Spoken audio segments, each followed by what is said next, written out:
नमस्कार, जागती लहर में आपका स्वागत है। मैं हूं गौतम जलंधरी। देश में कोरोना वायरस के मामले लगातार बढ़ रहे हैं और ये महामारी जो है कई स्टेट में जो है गंभीर रूप धारण कर रही है। हालांकि जो केंद्र सरकार है लगातार इस मामले को लेकर गंभीरता दिखाते हुए रैपिड टेस्ट किट के जरिए जो है वो जांच को तेज़ी करने का दावा कर रही है, लेकिन इसके बावजूद नए केस सामने आ रहे हैं। आपको बता दें कि यदि आज का हम 22 अप्रैल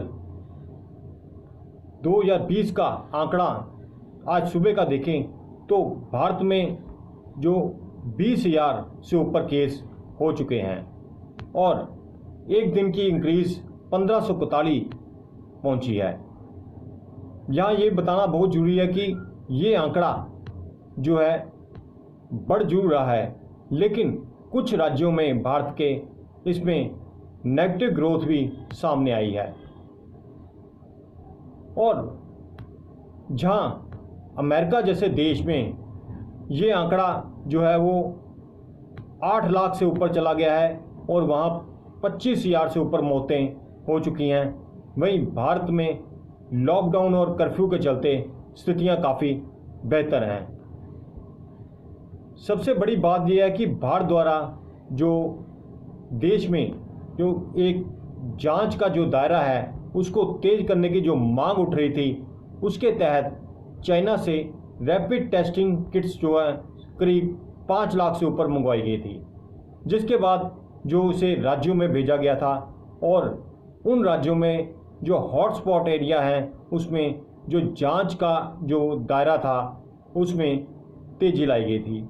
लेकिन ये मामला सामने आया है कि जो ये किटें हैं वो फॉल्टी हैं और ये जो रिज़ल्ट है वो सही नहीं दे रही हैं। इस बारे में जो विभिन्न राज्यों ने, जैसे राजस्थान ने जो शिकायत की थी, उसके बाद ICMR ने इस पर फ़िलहाल 2 दिन के लिए रोक लगा दी है और उन्होंने राज्यों को कहा है कि अभी इस टेस्ट के जरिए जो है वो जांच ना की जाए, फ़िलहाल इसे स्थगित किया जाए।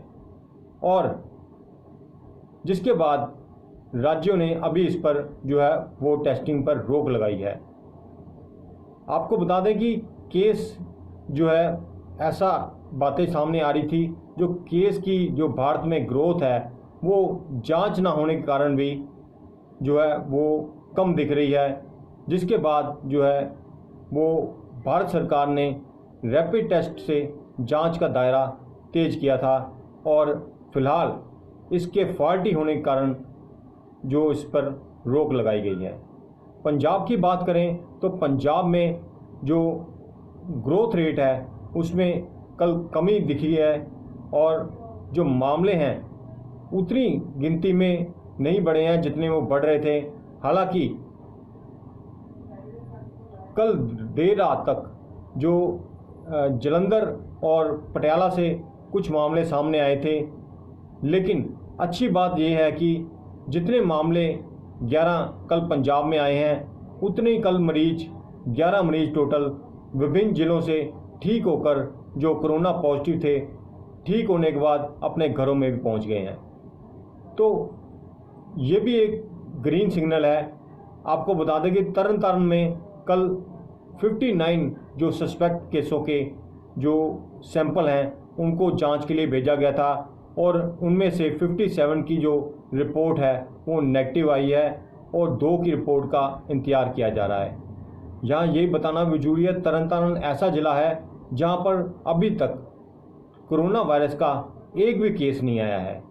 इसी प्रकार जो पठानकोट में भी अब स्थितियाँ बेहतर हैं और लुधियाना की बात करें तो लुधियाना में भी कोई ऐसा मामला नहीं आया है जो कि चिंता का विषय बना हो।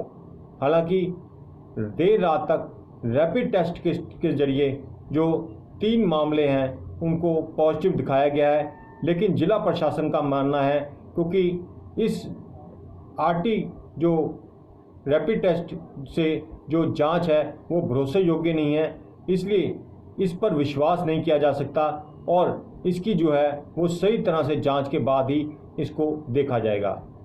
जहां राज्य में डोर टू डोर स्क्रीनिंग की बात हो रही है, अलग अलग जो है हॉटस्पॉट एरिया में जाकर हेल्थ विभाग पंजाब जो है वो स्क्रीनिंग कर रहा है।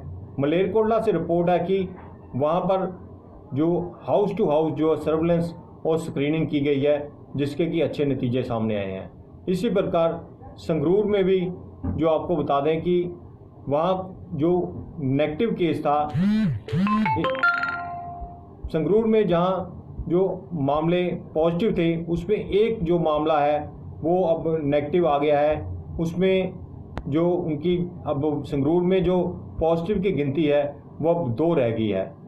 तो लगातार जो एक अच्छी जो खबरें पंजाब से भी सामने आ रही हैं और इसका कारण यही बताया जा रहा है कि देश और पंजाब में जो कर्फ्यू और लॉकडाउन है वो काफ़ी जो अच्छे ढंग से हो रहा है। हालांकि आर्थिक मोर्चे पे जो दिक्कतें सामने आ रही हैं उसके कारण देश में जो लेबर है, खास करके जो यूपी बिहार की लेबर दूसरे ज़िलों में, पंजाब में और दूसरी जगह में फंसी हुई है, उनको जो आर्थिक तौर पे दिक्कतें सामने आ रही हैं तथा वो अपने घरों की ओर रवाना होने की कोशिश में हैं। लेकिन इसके बावजूद जो राज्य सरकारें हैं वो उन्हें अपने जगह टिकाए रखने की कोशिश में है और उनको राशन देने का दावा किया जा रहा है। लेकिन इसके बावजूद में जो रेस्टलेस जो है वो बनी हुई है। फिलहाल केंद्र सरकार इस स्थिति पर नज़र रखे हुए है। आपको बता दें कि महाराष्ट्र, दिल्ली और गुजरात ऐसे राज्य हैं जहां पर अभी जो मामले हैं वो खतरे पर हैं और मामले बढ़ने की आशंका वहां बनी रहती है। इसलिए वहां की जो सरकारें हैं लगातार जो है सख्ती पर लगी हुई हैं तथा कई ऐसी रोकें लगाई हैं, प्रतिबंध लगाए हैं कि जिससे कि कोरोना वायरस फैलने में जो है वो रोक लगे। फिलहाल आपको एक ये जानकारी भी बड़ी मुहैया करानी जरूरी है कि जो फ्रंट पे काम कर रहे हैं, जैसे डॉक्टर हैं और पुलिस कर्मी हैं और अब मीडिया मैन हैं, ये भी जो है अब कोरोना के शिकार हो रहे हैं तथा कई राज्यों में अब मीडिया वालों को भी जो कोरोना की जांच से गुजरना पड़ेगा और उनके भी जो है वो टेस्ट करवाने की बात कही जा रही है। लुधियाना में भी जो कल जिला प्रशासन ने एक आदेश जारी करके जो मीडिया कर्मियों को टेस्ट कराने के लिए कहा है, वहीं दिल्ली में भी इसके लिए बात की गई है। आपको बता दें कि मुंबई में 53 मीडिया कर्मी जो कोरोना पॉजिटिव पाए गए थे। इसके अलावा जो जालंधर की बात करें, जो मीडिया हाउस पंजाब का माना जाता है, वहाँ भी एक मीडिया हाउस में जो मीडिया कर्मी हैं वो कोरोना पॉजिटिव पाए गए हैं। इसी तरह आपको लगातार कोरोना वायरस के बारे में अपडेट देते रहेंगे। बने रहिए जागृति लहर के साथ।